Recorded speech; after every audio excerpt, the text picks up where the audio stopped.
नमस्कार दोस्तों, स्वागत है आपका प्रेप नोवा चैनल पर। तो आज के हम इस कड़ी में स्टार्ट कर रहे हैं अपना नया टॉपिक।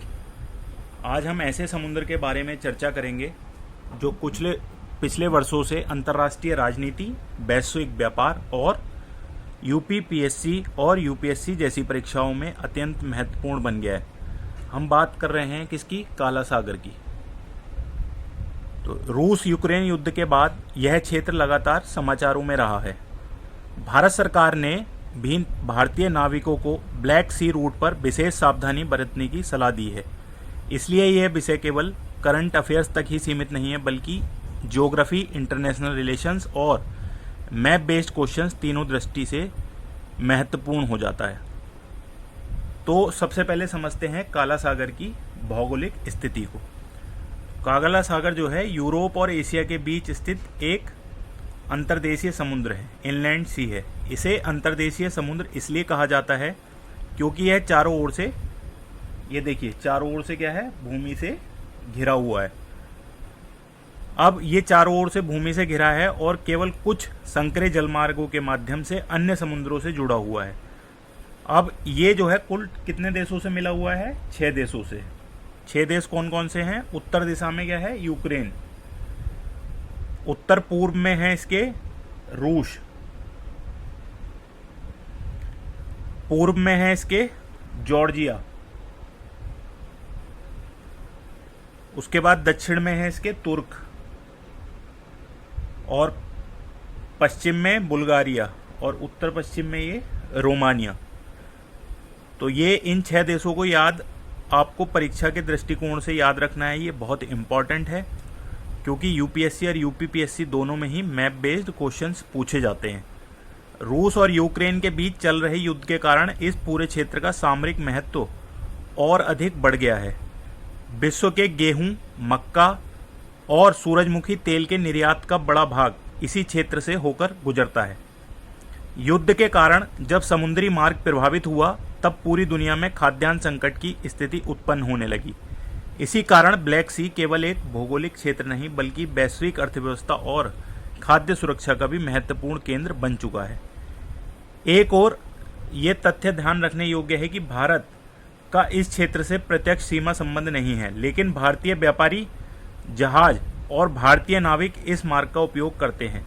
इसलिए जब भी इस क्षेत्र में संघर्ष बढ़ता है, भारत अपने नागरिकों और नाविकों की सुरक्षा के लिए संबंधी सलाह जारी करता है। तो ये परीक्षा में अगर पूछा जाए कि ब्लैक सी क्यों महत्वपूर्ण है, तो उत्तर में 3 बिंदु अवश्य लिखें। एक तो रूस यूक्रेन युद्ध, वैश्विक व्यापार और अनाज निर्यात, भारतीय नाविकों की सुरक्षा। अब समझते हैं कि काला सागर अन्य समुद्रों से कैसे जुड़ा हुआ है।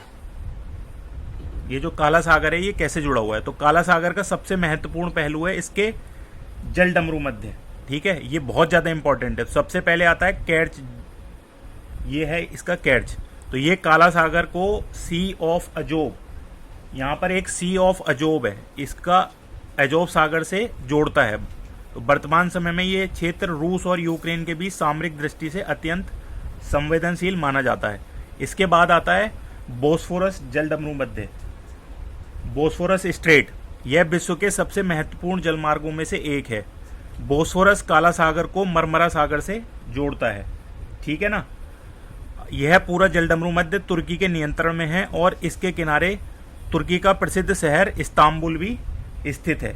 ठीक है। इसके बाद आता है डार्डानेल्स जलडमरू मध्य। यह है डार्डानेल्स। यह मरमरा सागर को एजियन सागर से जोड़ता है। तो एजियन सागर आगे चल करके किस में जुड़ जाता है? भूमध्य सागर में, और फिर यही समुद्री मार्ग अटलांटिक महासागर तक पहुंचने का रास्ता प्रदान करता है।